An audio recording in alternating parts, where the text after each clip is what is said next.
ഞാൻ നിങ്ങൾക്കൊരു നന്മ പറഞ്ഞു തരാം. ആരാ പറഞ്ഞു തരുന്നത്? അള്ളാഹുവിന്റെ പ്രവാചകൻ സല്ലല്ലാഹു അലൈഹി വസല്ലമ തങ്ങളുടെ മരുമകൻ മഹാനായ സയ്യിദുന അലി ഇബ്നു അബീ ത്വാലിബ് റളിയല്ലാഹു തആല അൻഹു. അള്ളാന്റെ റസൂലിന്റെ പൊന്നാര മകൾ ഫാത്തിമ ബീബി റളിയല്ലാഹു തആല അൻഹ. ആരാ പറഞ്ഞു തരുന്നത്? അള്ളാന്റെ റസൂലിന്റെ കരളിന്റെ കഷ്ടമാണ്. അല്ലാഹുവേ, ഒരു ദിവസം അലി ഇബ്നു അബീ ത്വാലിബ് റളിയല്ലാഹു തആല അൻഹു വീട്ടിലേക്ക് കടന്നു ചെല്ലുമ്പോ, അലിയാര് തങ്ങളുടെ വീട്ടിലേക്ക് കടന്നു ചെല്ലുമ്പോ ഫാത്തിമ ബീബി റളിയല്ലാഹു തആല അൻഹയുടെ മുഖമങ്ങ് വാടിയിരിക്കുകയാണ്.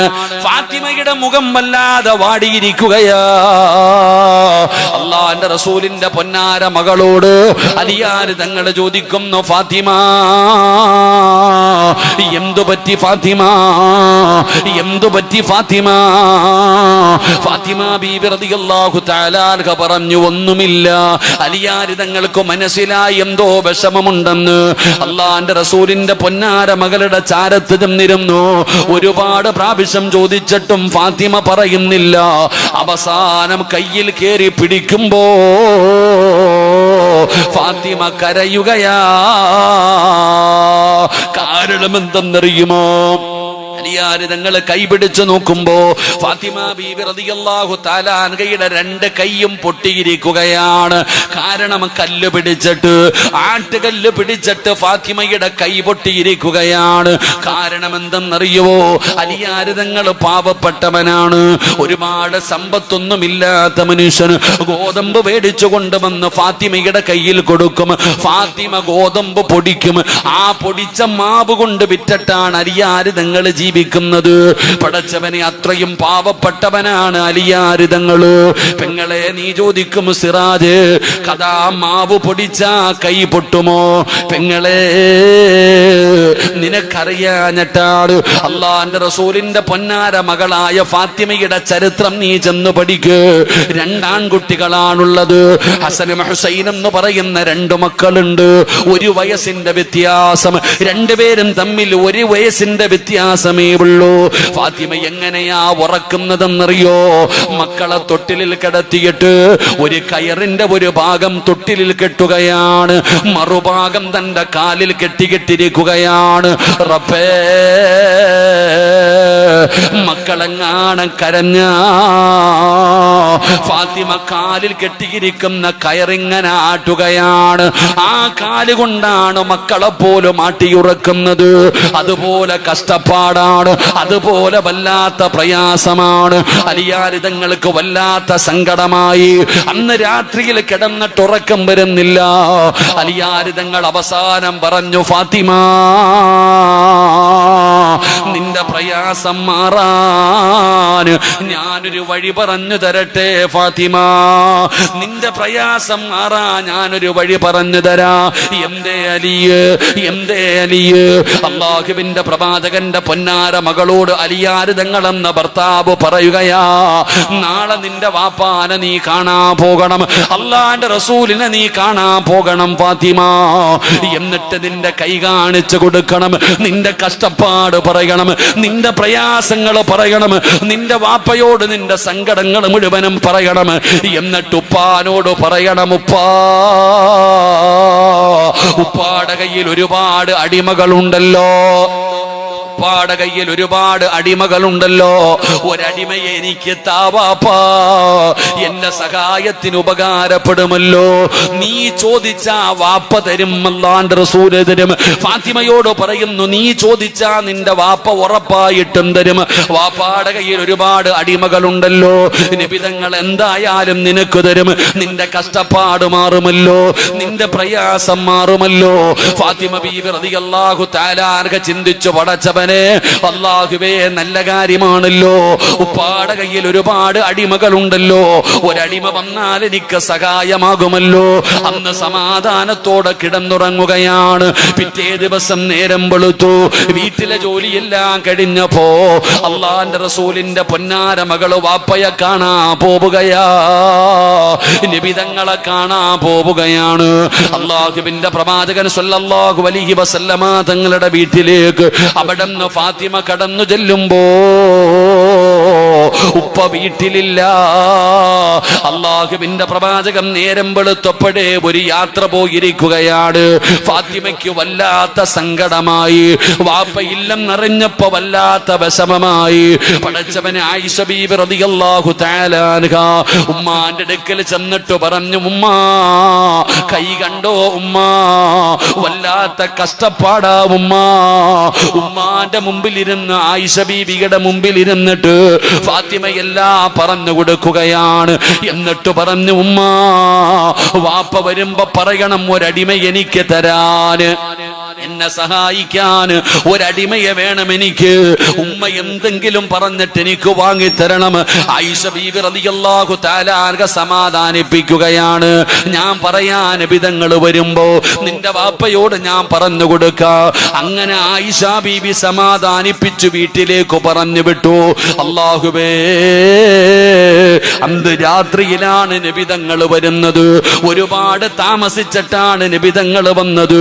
അല്ലാഹുവിന്റെ പ്രവാചകൻ വീടിന്റെ അകത്തേക്ക് കടന്നു വന്നു. അല്ലാഹുവിന്റെ റസൂലിനോട് ആയിഷ ബീബി റളിയല്ലാഹു തആല അൻഹ പറഞ്ഞു, യാ റസൂലല്ലാഹ്, അല്ലാഹുവിന്റെ നബിയേ, പൊന്നുമോള് വന്നിരുന്നു നബിയേ, ഫാത്തിമ വന്നിരുന്നു നബിയേ, വല്ലാത്ത സങ്കടത്തിലാ നബിയേ. ഫാത്തിമയുടെ കൈ പൊട്ടിയിരിക്കുകയാണ്. ആട്ടുകല്ല് പിടിച്ചിട്ട്, കൈകൊണ്ട് മാവ് പൊടിക്കുന്ന കല്ല് പിടിച്ചിട്ട് ഫാത്തിമയുടെ കൈ പൊട്ടിയിരിക്കുകയാണ്. വല്ലാത്ത പ്രയാസത്തിലാണ്. ഫാത്തിമയുടെ ചരിത്രം ഇങ്ങനെ ആയിഷ ബീബി പറഞ്ഞു കൊടുത്തു. ഒരടിമയെ കൊടുക്ക് നബിയേ, പൊന്നുമോൾക്ക് ഒരടിമയെ കൊടുക്ക് നബിയേ. അള്ളാന്റെ റസൂലിനോട് ആയിഷ ബീബി ഫാത്തിമ ബീബി എന്ന മകളെ കുറിച്ച് പറയുമ്പോ നിബിതങ്ങൾ ചാടി എഴുന്നേറ്റു. അള്ളാന്റെ റസൂല് ചാടി എഴുന്നേറ്റു. എനിക്കെന്റെ ഫാത്തിമയെ കാണണം, എനിക്കെന്റെ പൊന്നുമോളെ കാണണം. ആയിഷ ബീബി പറഞ്ഞു, നബിയേ, ഒരുപാട് താമസിച്ചു നബിയേ, ഒരുപാട് രാത്രിയായി നബിയേ, നേരം വെളുത്തിട്ട് പോകാൻ നബിയേ. അള്ളാന്റെ റസൂല് പറഞ്ഞു, ഇല്ല, എനിക്കെന്റെ ഫാത്തിമയെ കാണണം, എനിക്കെന്റെ പൊന്നുമോളെ കാണണം. അള്ളാഹുവിന്റെ പ്രവാചകനാ പാതിരാത്രിയിൽ തന്നെ ഇറങ്ങിയടോ. യാത്ര ചെയ്ത് ക്ഷീണിച്ചു വന്ന നബിതങ്ങള് പൊന്നാര മകള് കരഞ്ഞെന്ന് കേട്ടപ്പോ നബിതങ്ങൾ അവിടെ നിന്ന് ഇറങ്ങുകയാണ്. ഫാത്തിമ ബീബി റളിയല്ലാഹു തആല അൻഹയുടെ വീട്ടിലേക്ക് ചെന്നു. നബിതങ്ങൾ സലാം പറഞ്ഞു. അള്ളാഹുവിന്റെ പ്രവാചകന് വീടിന്റെ അകത്തേക്ക് കടന്നു ചെല്ലുമ്പോ കിടക്കുന്ന സ്ഥലത്ത് നിന്ന് അലിയാരിതങ്ങൾ ചാടി എഴുന്നേക്കുകയാ. ഇരിക്കലിയ് തന്റെ മകനെ, തന്റെ മകളെയും തന്റെ മരുമകനെയും പിടിച്ചിരുത്തിയിട്ട് നബിതങ്ങൾ ഇടയിലിരുന്നു. ഫാത്തിമ എന്ന് പറയുന്ന കരളിന്റെ കഷ്ടമായ തന്റെ പൊന്നാര മകള്, ആ മകളുടെ കയ്യിൽ ഇങ്ങനെ നബിതങ്ങൾ പിടിക്കുകയാണ്. വല്ലാത്ത വേദന. തന്റെ പൊന്നാര മകളുടെ കൈ പൊട്ടിയിരിക്കുകയാണ്. അള്ളാഹുവിന്റെ പ്രവാചകൻ എന്ന് പറയുന്ന പിതാവ് തന്റെ പൊന്നാര മകളോട് ചോദിച്ച ചോദ്യം എന്തെന്നറിയോ? പെരുമാതുറയിൽ പെൺമക്കളുള്ള ഉപ്പമാരേ, നീ വാപ്പയാണെന്ന് ചിന്തിക്കണേ. പെൺമക്കളുള്ള ഉപ്പമാര് ഒരു വാപ്പ ആരെ പോലെയാകണമെന്നറിയോ? നീ ഒരിക്കലും എടുത്തു ചാടേണ്ടവനല്ല, വാശി കാണിക്കേണ്ടവനല്ല. നീ ഒരു പെൺകുട്ടിയുടെ വാപ്പയാണ്. നീ ഒരുപാട് ചിന്തിക്കണം വാപ്പ. നീ എടുത്തു ചാടാൻ പാടില്ല വാപ്പ. അള്ളാന്റെ റസൂല് സ്നേഹിച്ചതുപോലെ ഒരു വാപ്പയും മകളെ സ്നേഹിച്ചിട്ടില്ല. അള്ളാന്റെ റസൂലിന് അത്രയും ഇഷ്ടമായിരുന്നു. അതുകൊണ്ടാണ് നബിതങ്ങൾ ആ പാതിരാത്രിയിൽ തന്നെ എഴുന്നേറ്റ് പോയത്. തന്റെ പൊന്നാര മകളോട് നബിതങ്ങൾ ചോദിച്ച ചോദ്യം എന്തെന്നറിയോ? മോളെ ഫാത്തിമ, ഭർത്താവിനും മക്കൾക്കും ഭക്ഷണം വെച്ച് കൊടുത്താ അല്ലാഹു തരുന്ന പ്രതിഫലം എന്താണെന്ന് നിനക്കറിയുമോ ഫാത്തിമ? ഒരു വാപ്പ എന്ന് പറഞ്ഞാൽ ഇങ്ങനെയായിരിക്കണമടോ. ഒരു വാപ്പ എന്ന് പറഞ്ഞാ, ഒരു ഉമ്മ എന്ന് പറഞ്ഞാൽ ആരായിരിക്കണം? പടച്ചവനെ, നിന്നെ പോലെ സൗകര്യമുണ്ടാകണമെന്നില്ല. നിന്റെ മകള് കടന്നു പോകുന്ന നിന്റെ മരുമകൻ സമ്പന്നനാകണമെന്നില്ല. അവിടെ കൊട്ടാരം പോലെ വീടുണ്ടാകണമെന്നില്ല. അവൻ അന്നന്നത്തെ കാര്യം തന്നെ തെള്ളി നീക്കുന്നവനാകാം. പടച്ചവനെ, നിന്റെ വീട് പോലെ എല്ലാം അവിടെ ഇല്ല. മക്കള് പരാതി പറയും, അവര് സങ്കടം പറയും, വാപ്പാ നീ ഉപദേശിക്കണം, വാപ്പാ പെങ്ങളെ ഉപദേശിച്ചു കൊടുക്കണം. പക്ഷേ ഇന്നത്തെ ഉപ്പമാരങ്ങനെയല്ല, ഇന്നത്തെ ഉമ്മമാരങ്ങനെയല്ല. മക്കളുടെ ജീവിതം പോയാലും അവർക്കൊന്നുമില്ല, മക്കൾ യതീമായി പോയാലും അവർക്കൊന്നുമില്ല. ഇന്ന് വാശിയാടോ, ആണിനും പെണ്ണിനും വാശിയാണ്. പ്രത്യേകിച്ച് കാരണമൊന്നും വേണ്ട. അല്ലാഹുവേ, മക്കള് വിളിച്ചു പരാതി പറഞ്ഞാല്, മക്കള് വിളിച്ചെന്തെങ്കിലും ഒരു പരാതി പറഞ്ഞ വാപ്പ പറയുന്നു, വണ്ടി വിളിച്ച് വീട്ടിലേക്ക് വന്നേരെ. നബിതങ്ങൾ തന്റെ പൊന്നാര മകളോട് 2 കൈയും പൊട്ടിയിരിക്ക ജോലി ചെയ്തിട്ട് സങ്കടം പറഞ്ഞ മകളോട് നബിതങ്ങൾ ചോദിച്ചു, മക്കൾക്കും ഭർത്താവിനും ഭക്ഷണം വെച്ചു കൊടുക്കുന്ന ഒരു പെണ്ണിന് അല്ല കൊടുക്കുന്ന പ്രതിഫലം എന്താണെന്ന് നിനക്കറിയോ? നിന്റെ മകള് നിന്റെ ഭർത്താവിന്റെ വീട്ടിലെ പ്രയാസം പറഞ്ഞപ്പോ നീ എന്തു പറഞ്ഞു? വാരിക്കെട്ടി വന്നേക്കാൻ കഴിഞ്ഞു, മതി, അവിടത്തെ ജീവിതമൊക്കെ മതി, വന്നേരെ. എന്റെ പ്രിയപ്പെട്ട സഹോദരങ്ങളെ, ഇവിടെ ഒരു നിമിഷം സംസാരിച്ച ഇന്ന് ബന്ധം ഒഴിയുന്നതിന് പ്രത്യേകിച്ച് കാരണമൊന്നും വേണ്ട.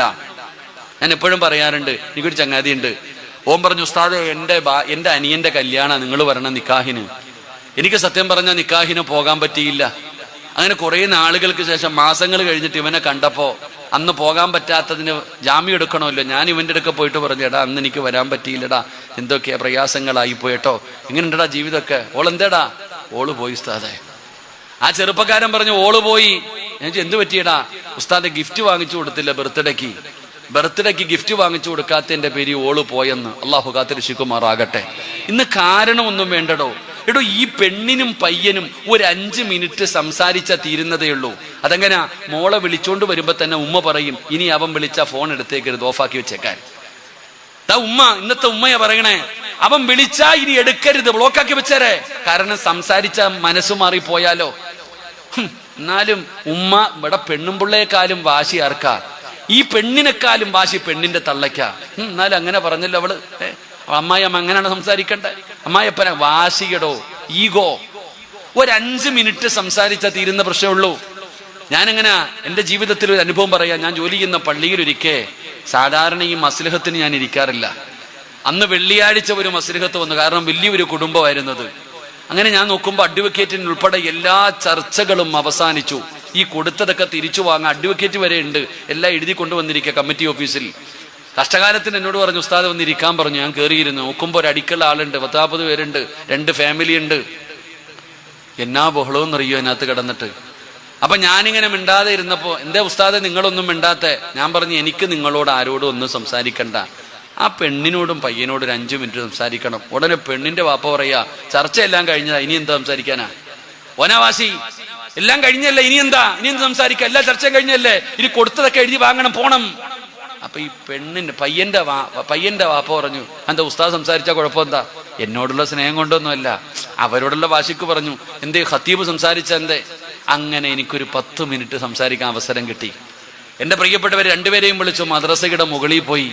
ഞാൻ ചോദിച്ചു, എന്താ പ്രശ്നമെന്ന്. സുബ്ഹാനല്ലാഹ്, അവിടെ ബദറും മുഹദും ഹന്തക്കും ഹൈബറൊക്കെ ഒരുമിച്ച് നടന്നിട്ടോ. ചോദിച്ചത് മാത്രമേ എനിക്ക് ഓർമ്മയുള്ളൂ. അങ്ങോട്ട് പൊക്കി അങ്ങോട്ട് പറയാൻ തുടങ്ങി. അല്ലാ, എടാ വാടാ പോടാ അടിവരെ നടന്നിടോ അതിനകത്ത്. എന്നാലും ഞാൻ മിണ്ടാതെ ഇരുന്നു. ഒരു ഉസ്താദ് എന്ന പരിഗണന നൽകിയില്ല.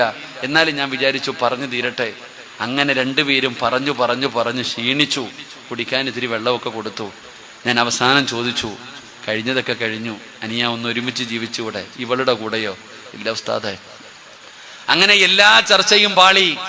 അവസാനം 8ാമത്തെ അടകുന്ന രീതിയിൽ ഞാൻ പറഞ്ഞു, എന്തായാലും താഴെ ചെന്ന് ഒപ്പിട്ടാൽ നിങ്ങൾ 2 പേരും 2ആയി പിരിയാൻ പോവുകയാ. എന്തായാലും ഇത്രയും കാലം ഒരുമിച്ച് ജീവിച്ചതല്ലേ, പോകുന്നതിന് മുമ്പ് ഒന്ന് പൊരുത്തം ചോദിച്ചിട്ട് പോ. എന്തായാലും നിങ്ങൾ പിരിയാ. അങ്ങോട്ടും ഇങ്ങോട്ടും ജീവിച്ചപ്പം പലതും പറഞ്ഞിട്ടില്ലേ, ചീത്ത വിളിച്ചിട്ടില്ലേ, അടിച്ചിട്ടില്ലേ? അതുകൊണ്ട് ഒന്ന് പൊരുത്തം ചോദിച്ച് കെട്ടിപ്പിടിച്ചു. പൊരുത്തം ചോദിച്ചിട്ട് ഇറങ്ങിപ്പോക്കോ, 2 എണ്ണം പോയി ഒപ്പിട്ടിട്ട് പൊക്കോ, ഞാൻ വിട്ടു, ഞാൻ പുറത്ത് നിൽക്കാന്ന് പറഞ്ഞിട്ട് മദ്രസയുടെ വാതിലടച്ച് പുറത്തിറങ്ങി. 5 മിനിറ്റ് കഴിഞ്ഞു, വാതിൽ തുറക്കുന്നില്ല. എനിക്ക് വല്ലാത്ത ബേജാറായി. കാരണം അടിക്കുള്ള ആള് താഴെ ഇരിപ്പുണ്ട്. ഇവർ 2 പേരും എന്താ ചെയ്യണമെന്ന് എനിക്കറിയില്ലല്ലോ. വല്ലാത്ത പേടിയായി. 5 മിനിറ്റ് കഴിഞ്ഞു. കുറേ നേരം കഴിഞ്ഞിട്ട് വാതിൽ തുറക്കാതെ വന്നപ്പോ ഞാൻ വാതിൽ തെള്ളി തുറന്നു. അകത്തേക്ക് കയറി ചെന്നപ്പോ 2ഉം കൂടെ കെട്ടിപ്പിടിച്ചുകൊണ്ട് നിൽക്കുന്നുണ്ട്. 2 പേരും കൂടെ കെട്ടിപ്പിടിച്ചുകൊണ്ട് നിൽക്കുന്നുണ്ട്. എന്നോട് പറഞ്ഞു, ഉസ്താദെ ഞങ്ങൾക്ക് ഒരുമിച്ച് ജീവിക്കണം, ഞങ്ങളെ പിരിപ്പിക്കാൻ പാടില്ല. പറയാൻ പാടുണ്ടോ എന്ന് എനിക്കറിയില്ല. ഞാൻ അവരോട് പറഞ്ഞു, ഇതിലേ ഇറങ്ങി ഈ പള്ളിപ്പറമ്പിലെ കബറങ്കാടിൻ്റെ സൈഡേ ഒരു വഴിയുണ്ട്, ഇതിലേ ഇറങ്ങി ഏതെങ്കിലും ലോഡ്ജിൽ പോയി റൂം എടുത്തിട്ട് താമസിക്ക്, വീട്ടിൽ പോകരുത്. അള്ളാഹു ഈമാനമാറാകട്ടെ. ഞാൻ അവർക്ക് കൊടുത്തൊരു ഉപദേശം, അത് ഉള്ളതും ശരിയാണോ തെറ്റാണോ എന്ന് എനിക്കറിയില്ല. ഞാൻ പറഞ്ഞു, നിങ്ങളെ ജീവിക്കാൻ വിടാത്തത് നിങ്ങളുടെ വീട്ടുകാരാ, അവരുടെ വാശിയാ. നിങ്ങൾ വിധവയാകുന്നതിലോ നിങ്ങൾ പിരിയുന്നു അവർക്ക് വിഷയമില്ല, വാശി. രണ്ടുപേരും അതിലെ ഇറങ്ങിപ്പോയി. ഞാൻ താഴെ ചെല്ലുമ്പോഴും അഡ്വക്കേറ്റിന്റെ പേപ്പറിൽ ഒപ്പിടാൻ വേണ്ടിയുള്ള തയ്യാറെടുപ്പ് നടക്കുക. അല്ലാഹു ഈമാൻ നൽകുമാറാകട്ടെ. ഇതാണ് ഇന്ന് പല കുടുംബജീവിതത്തിലും. ഇവിടെ ഒരു 5 മിനിറ്റ് സംസാരിച്ചാൽ തീരുന്നതേ ഉള്ളൂ. കാരണം ഇവര് സംസാരിക്കാൻ വിടത്തില്ല, അവര് സംസാരിക്കാൻ വിടത്തില്ല. എന്റെ പ്രിയപ്പെട്ടവരെ, പ്രത്യേകിച്ച് കാരണം അതോ പെണ്ണിനും പെണ്ണിന്റെ വാപ്പായും എല്ലാ വാശി, എല്ലാത്തിനും വാശി. വാളെടുത്തവനൊക്കെ എന്താ പറയാ, വാളെടുത്തവനൊക്കെ എന്ന് പറയുന്നത് എല്ലാരും ഇങ്ങനെ നിൽക്കുക, വരുന്നവനും പോകുന്നവനും എല്ലാം ഇങ്ങനെ. വേണ്ട വേണ്ട, വിടണ്ട, ഒരു 5 മിനിറ്റ് ഒന്ന് സംസാരിക്കടോ. അള്ളാന്റെ റസൂൽ എന്ന് പറയുന്ന പിതാവ് സ്നേഹിച്ചതുപോലെ ഒരു ഉപ്പയും മകളെ സ്നേഹിച്ചിട്ടില്ല. ആ ഉപ്പ ആ മകളോട് ചോദിച്ച ചോദ്യം, മോളെ, ഭർത്താവിന് ഭക്ഷണം വെച്ചു കൊടുത്ത അള്ള തരുന്ന പ്രതിഫലം എന്തെന്നറിയോ? അറിയില്ല ഉപ്പ. നബിതങ്ങൾ പറഞ്ഞു കൊടുത്തു. എല്ലാത്തിനും നബിതങ്ങൾ പറഞ്ഞു, നീ എന്ത് ചെയ്താലും പ്രതിഫലം. അള്ളാന്റെ റസൂല് ഫാത്തിമയോട് പറഞ്ഞു കൊടുത്തു, ഫാത്തിമ, ഭക്ഷണം വെച്ചാൽ, വസ്ത്രം കഴുകിയാൽ, വീട് തൂത്താൽ, നീ ഗർഭം ചുമന്നാൽ, പാല് കൊടുത്താ, മക്കളെ വളർത്തിയാ, എന്ത് ചെയ്താലും അള്ളാഹു തരുന്ന പ്രതിഫലം ഇങ്ങനെ പറഞ്ഞു കൊടുത്തു മകളോടും മരുമകനോടും. എന്നിട്ട് അള്ളാന്റെ റസൂൽ അവസാനം പറഞ്ഞു, ഫാത്തിമ, ഒരടിമയെ ചോദിച്ചല്ലേ എന്റെ പൊന്നുമോള് വന്നത്, ഒരടിമയെ ചോദിച്ചല്ലേ എന്റെ പൊന്നുമോള് വന്നത്. അള്ളാന്റെ റസൂല് ചോദിക്കുന്നു, ഫാത്തിമ, അടിമയെ ലഭിക്കുന്നതിനേക്കാ അള്ളാഹുവിന്റെ മുമ്പിൽ പുണ്യമുള്ള ഒരു നന്മ ഞാൻ പറഞ്ഞു തരട്ടെയോ? നിനക്ക് അടിമയെ വേണോ? അള്ളാഹുടെ മുമ്പിൽ പ്രതിഫലം കിട്ടുന്ന ഒരു നന്മ വേണോ? ഫാത്തിമ പറഞ്ഞു, എന്താ വാപ്പാ, എനിക്ക് നന്മയാണ് വേണ്ടത്, എന്താണെന്ന് പറഞ്ഞു തരുമോ? ആ പാതിരാത്രിയിൽ തന്റെ പൊന്നാര മകളെയും തന്റെ മരുമകനെയും പിടിച്ചിരുത്തിയിട്ട് അള്ളാഹുവിന്റെ പ്രവാചകൻ സ്വല്ലല്ലാഹു അലൈഹി വസല്ലമ തങ്ങളെ പറഞ്ഞു കൊടുത്ത നന്മ എന്താ? ഫാത്തിമ, കിടന്നുറങ്ങുന്നതിന് മുമ്പ് സുബ്ഹാനല്ലാഹ്, അൽഹംദുലില്ലാഹ്, അല്ലാഹു അക്ബർ 33 പ്രാവശ്യം സുബ്ഹാനല്ലാഹ്, 33 പ്രാവശ്യം അൽഹംദുലില്ലാഹ്, 34 പ്രാവശ്യം അല്ലാഹു അക്ബർ. ഇത് പറഞ്ഞിട്ടേ ഉറങ്ങാവൂ ഫാത്തിമ, ഇത് പറഞ്ഞിട്ടേ ഉറങ്ങാവൂ ഫാത്തിമ. അല്ലാഹുവിന്റെ പ്രവാചകൻ അവിടെന്ന് പറഞ്ഞു കൊടുക്കുമ്പോ എന്തിനാണ് ഞാൻ ഇത് പറഞ്ഞതെന്നറിയോ? അല്ലാഹുവിന്റെ പ്രവാചകനെന്ന് പാതിരാത്രിയിൽ പറഞ്ഞു കൊടുത്ത നന്മയാണ്. ഫാത്തിമ ബീബി റളിയല്ലാഹു തആല അൻഹാ 29ാമത്തെ വയസ്സിലാണ് ലോകത്തോട് വിട പറയുന്നത്. മരിക്കുന്ന ദിവസവും പറഞ്ഞു പെങ്ങള്, ഫാത്തിമ മരിക്കുന്ന ദിവസവും മറക്കാതെ പറഞ്ഞിരുന്ന നന്മയാ. അലിയാര് തങ്ങൾ പറയുകയാ, ഫമാ തറക്തുഹാ ബഅദ സമിഅതുഹാ മിൻ റസൂലില്ലാഹ്. അല്ലാഹുവിന്റെ പ്രവാചകൻ പറഞ്ഞതിനു ശേഷം ഞാൻ ഇന്നുവരെ മുടക്കിയിട്ടില്ല, മരിക്കുന്ന കാലം വരെ മുടക്കാറുമില്ല. കാരണം നബി തങ്ങൾ പറഞ്ഞ ഒരു നന്മയാണോ? ചിലപ്പോ വയത് കേൾക്കാമെന്ന് നിങ്ങൾ ചിന്തിക്കും, ഉസ്താദ്, ഒരു സുബ്ഹാനല്ലാഹ്, ഒരു അൽഹംദുലില്ലാഹ്, ഒരു അല്ലാഹു അക്ബർ, ഇത് പറയാനാണോ ഇത്രയും നേരം എടുത്തത്? ഇത് പറയാനാണോ ഉസ്താദേ? കാരണം ഇതിന്റെ മഹത്വം നമുക്കറിയാത്തത് കൊണ്ടാ. ഇത് ചെറുതാണെന്ന് തോന്നുന്നത് നമുക്കിതിന്റെ മഹത്വം അറിയാത്തത് കൊണ്ടാ. അല്ലാഹുവിന്റെ പ്രവാചകൻ സ്വല്ലല്ലാഹു അലൈഹി വസല്ലമ തങ്ങളോട്, അല്ലാഹുവിന്റെ പ്രവാചകനോട് സ്വഹാബത്ത് പറയുകയാണ്, പാവപ്പെട്ട മുഹാജിറായ പാവപ്പെട്ട സ്വഹാബത്തുണ്ടല്ലോ, അല്ലാഹുവിന്റെ റസൂലിനോട് പറഞ്ഞു, നബിയേ, സ്വർഗം മുഴുവനും പ്രതിഫലം മുഴുവനും പണക്കാര് കൊണ്ടുപോവുകയാണ്. അവര് ഹജ്ജ് ചെയ്യുന്നു, അവര് ഉംറ ചെയ്യുന്നു, അവര് സദക്ക കൊടുക്കുന്നു, അവര് സക്കാത്ത് കൊടുക്കുന്നു. അല്ലാഹുവേ, പ്രതിഫലം മുഴുവനും പണക്കാർക്കാണ്. ഈ പാവപ്പെട്ട ഞങ്ങൾക്കൊന്നുമില്ലേ നബിയേ? ഞങ്ങൾ ഏത് കാലത്ത് പോയി ഹജ്ജ് ചെയ്യാനാണ്? ഏത് കാലത്ത് പോയി ഉംറ ചെയ്യാനാണ്? നബി തങ്ങളോട് സ്വഹാബത്ത് സങ്കടം പറഞ്ഞപ്പോ അല്ലാഹുവിന്റെ റസൂല് ചോദിക്കുന്നു, സ്വഹാബാ, ഹജ്ജിന്റെ കൂലി കിട്ടുന്ന ഒരു നന്മ ഞാൻ പറഞ്ഞു തരട്ടെയോ? അൻസാർ പാവപ്പെട്ട സഹാബത്ത് ചോദിച്ച് നബിയെ, പ്രതിഫലം മുഴുവനും പണക്കാർക്കാ. കാരണം അവർ ഹജ്ജിന് പോകും, അവർ ഉംറയ്ക്ക് പോകും, അവര് സദക്ക കൊടുക്കും, അവര് സക്കാത്ത് കൊടുക്കും. ഞങ്ങൾക്ക് ഇട്ടിരിക്കുന്ന വസ്ത്രമല്ലാതെ പുതയ്ക്കാൻ പോലും വേറെ ഒന്നുമില്ല. ഈ പാവപ്പെട്ട ഞങ്ങൾക്ക് എങ്ങനെയാ ഹജ്ജിന് പോകുന്നത്, ഉംറയ്ക്ക് പോകുന്നത്? അപ്പൊ നബിതങ്ങൾ ചോദിച്ചു, ഹജ്ജിന്റെ കൂലി കിട്ടുന്ന ഒരു നന്മ ഞാൻ നിങ്ങൾക്ക് പറഞ്ഞു തരട്ടെയോ? ബലാ യാ റസൂലല്ലാ, എന്തേ നബിയോ ഒന്ന് പറഞ്ഞതാ. അള്ളാഹു നമുക്ക് പഠിക്കാൻ ഭാഗ്യം തരുമാറാകട്ടെ. ഹജ്ജിന്റെ കൂലി കിട്ടുന്ന ഒരു നന്മ പറഞ്ഞു തരട്ടെ. വേണോ വേണ്ടേ? എടോ, ഹജ്ജ് ചെയ്ത കൂലി കിട്ടുന്ന ഒരു നന്മ വേണോ വേണ്ടേ? വേണോ? എന്താ നന്മ? നിസ്കാരം കഴിഞ്ഞിട്ട്, ഫർദ് നിസ്കാരം കഴിഞ്ഞിട്ട് ആ മുസല്ലിയിൽ ഇരുന്നിട്ട് സുബ്ഹാനല്ലാഹ്, അൽഹംദുലില്ലാഹ്, അല്ലാഹു അക്ബർ ഈ ദിക്ർ പറയുന്നവന് ഹജ്ജിന്റെ കൂലിയുണ്ടെന്ന് ആദരവായ പ്രവാചകൻ നബി മുഹമ്മദ് മുസ്തഫ. എന്താ പറഞ്ഞ? ആ 5 വഖത്ത് നിസ്കാരം കഴിഞ്ഞിട്ടേ ഓടുക. ഒരു ദിവസം 5 ഹജ്ജ് ചെയ്ത കൂലി കിട്ടുന്ന നന്മയാ ദിക്ർ. ഇന്ന് എത്ര വട്ടം പറഞ്ഞു? ആലോചിക്കേ. അതാ ഞാൻ പറഞ്ഞേ, നമുക്ക് ചെറുത് ഹജ്ജിന്റെ കൂലി കിട്ടുന്ന ഒരു നന്മയാണ് നിസ്കാരം കഴിഞ്ഞിട്ട് സുബ്ഹാനല്ലാഹ്, അൽഹംദുലില്ലാഹ്, അല്ലാഹു അക്ബർ. അല്ലാഹു നമുക്ക് ഈമാൻ നൽകുമാറാകട്ടെ. അതുകൊണ്ട് നബിതങ്ങൾ പറഞ്ഞതല്ലേ, തന്റെ പൊന്നാര മകളോട് പറഞ്ഞു കൊടുത്തു. മരിക്കുന്ന കാലം വരെ ഫാത്തിമ പറഞ്ഞു, മരിക്കുന്ന കാലം വരെ അരിയാരിതങ്ങളും ചെയ്തു. ആ ഒരു നന്മയാണ് ഞാൻ നിങ്ങളോട് പറയുന്നത്. ഇൻഷാ അല്ലാഹ് ഇന്ന് രാത്രി എന്റെ പ്രിയപ്പെട്ട സഹോദരങ്ങളെ, ഈ വഅദ് കേൾക്കാൻ വന്നിരിക്കുന്ന എല്ലാവരോടും ഞാൻ പറയുന്നു, നിങ്ങൾ ജീവിതകാലം മുഴുവനും ചെയ്യാൻ ഞാൻ പറയുന്നില്ല, നിങ്ങൾ എല്ലാ ദിവസവും ചെയ്യാൻ ഞാൻ പറയുന്നില്ല. ഇന്നത്തെ ഒരു രാത്രിയെങ്കിലും ഇവിടെ നിന്ന് വഅദ് കഴിഞ്ഞ് തിരിച്ചു വീട്ടിൽ ചെന്ന് എല്ലാ ജോലികളും കഴിഞ്ഞ് അവസാനം നീ നിന്റെ കിടപ്പറയിലേക്ക് വന്നിരിക്കുമ്പോ നബിതങ്ങൾ പറഞ്ഞ ഒരു നന്മയല്ലേ ഇൻഷാ അല്ലാഹ് ഇന്നത്തെ ഒരു രാത്രിയെങ്കിലും എന്റെ പ്രിയപ്പെട്ട സഹോദരങ്ങളെ, ഈ പറഞ്ഞ 3 ദിക്റുകൾ പറഞ്ഞിട്ടൊന്ന് കിടന്നുറങ്ങാൻ തീരുമാനിക്ക്. അള്ളാഹു നമുക്ക് ഭാഗ്യം തരുമാറാകട്ടെ. മത്സരിക്ക്. അല്ല പറഞ്ഞതാ, ഇന്നഹും കാനൂ യുസാരിഊന ഫിൽ ഖൈറാത്ത്. ഇന്നത്തെ ഒരു ദിവസം അൽഹംദുലില്ലാഹ്, നാളെ വേണോ വേണ്ടയോ അത് നിന്റെ ഇഷ്ടം. ഇന്നത്തെ ഒരു രാത്രിയെങ്കിലും കിടന്നുറങ്ങുന്നതിന് മുമ്പ് 33 പ്രാവശ്യം സുബ്ഹാനല്ലാഹ്, 33 പ്രാവശ്യം അൽഹംദുലില്ലാഹ്, 34 പ്രാവശ്യം അല്ലാഹു അക്ബർ ഈ ദിക്ർ പറഞ്ഞിട്ടേ കിടന്നുറങ്ങൂ എന്ന് നിയ്യത്ത് ചെയ്. അല്ലാഹു ഭാഗ്യം തരുമാറാകട്ടെ. ഒന്ന് കൈവക്കിക്കേ. ഉസ്താദ്, ഇന്നത്തെ ഒരു രാത്രി എന്റെ പരക്കയ്യന്മാരും ഉണ്ടോ ഇവിടെ? ഒന്ന് കൈവക്കിക്കേ. അൽഹംദുലില്ലാഹ്. അല്ലാഹുവേ, ആരെല്ലാം ഈ മജ്ലിസിൽ ഇരുന്ന് കൈ ഉയർത്തിയോ നാഥാ,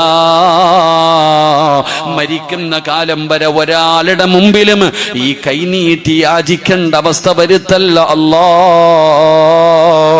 ഈമാനുള്ള മരണം കൊടുക്കണേ അല്ലാ. സംസം വെള്ളം കുടിച്ച് ഷഹാദത്ത് കലിമ പറഞ്ഞ് സ്വർഗത്തിന്റെ ചിത്രം കണ്ട് മരിക്കാ ഭാഗ്യം നൽകണേ അല്ലാ. പടച്ചവനേ, ഈ കൈ പൊക്കിയ ഞങ്ങൾക്ക് മരിക്കുന്നതിന് മുമ്പ് ആദരവായ പ്രവാചകൻ നബി മുഹമ്മദ് മുസ്തഫ സ്വല്ലല്ലാഹു അലൈഹി വസല്ലമ തങ്ങള് ഒന്ന് സ്വപ്നത്തിലെങ്കിലും കാണാൻ നീ ഭാഗ്യം തരണേ അല്ലാ. അല്ലാഹു നമുക്കതിനുള്ള ഭാഗ്യം തരുമാറാകട്ടെ. ആ കൈപൊക്കി എല്ലാവരെയും അല്ലാഹു അനുഗ്രഹിക്കുമാറാകട്ടെ. ആ കൈപൊക്കാത്തവൻ അല്ലാഹു നന്നാക്കി കൊടുക്കുമാറാകട്ടെ. അതിനും കൂടെ ഒരു ആമീൻ പറ. പൈസ ഒന്നും ചോദിച്ചില്ല. സുബ്ഹാനല്ലാഹ്, അൽഹംദുലില്ലാഹ്. അല്ലാഹ് പറയോ? ഇല്ല അല്ലാന്ന്. അല്ലാഹു കാത്തിരക്ഷിക്കുമാറാകട്ടെ. ഒന്നുകൂടെ കൈപൊക്കിക്കേ. അൽഹംദുലില്ലാഹ്. അല്ലാഹു ഭാഗ്യം തരുമാറാകട്ടെ. ഇത് ചെയ്താൽ ഇപ്പൊ എല്ലാം കൈപൊക്കി. പക്ഷെ ഇന്ന് രാത്രി വീട്ടിൽ ചെന്നിട്ട് നിനക്കിത് പറയാൻ കഴിയുന്നുണ്ടോ ഇല്ലയോ എന്ന് നീ നോക്ക്. ഇത് പറയണമെന്ന്, ഇത് പറയാതെ ഉറങ്ങരുത്. ഇത് ചെയ്യണം, ഇന്ന് ചെയ്യണമെന്ന് നിന്റെ മനസ്സ് നിന്നോട് പറയുകയും നിന്നെ കൊണ്ട് ചെയ്യിപ്പിക്കുകയും ചെയ്യുന്നുണ്ടെങ്കിൽ നീ രക്ഷപ്പെട്ടു. അല്ലാഹു ഭാഗ്യം തരുമാറാകട്ടെ. മനസ്സിങ്ങനെ പറയുന്നുണ്ട് ഇന്നിത് ചെയ്യാതെ ഉറങ്ങാൻ പറ്റൂല. വീട്ടിൽ ചെന്ന് കിടന്നുറങ്ങുന്നതിന് മുമ്പ് ഇത് പറഞ്ഞിട്ട് കിടന്നുറങ്ങ്. ഒന്ന് ഉറങ്ങി നോക്ക്. ഇത്രയും കാലം ഉറങ്ങിയതുപോലല്ല, ഇന്നൊന്ന് ഉറങ്ങി നോക്ക്. ജീവിതത്തിൽ ഒരു മാറ്റം വരും. എൻ്റെ ഭർത്താവൊക്കെ വന്ന് കിടക്കുമ്പോൾ ഒരു വല്ലാത്ത സന്തോഷം ഉണ്ടാകും. അള്ളാഹു നമുക്ക് സന്തോഷമുള്ള ജീവിതം നൽകുമാറാകട്ടെ. അപ്പോൾ ഒരു നല്ല കാര്യം കേട്ടാൽ അത് ചെയ്യാനുള്ള മനസ്സ് നമുക്കുണ്ടാകണം. അള്ളാഹു ഭാഗ്യം തരുമാറാകട്ടെ. അങ്ങനെ ഒരു മനസ്സ് നൽകുമാറാകട്ടെ.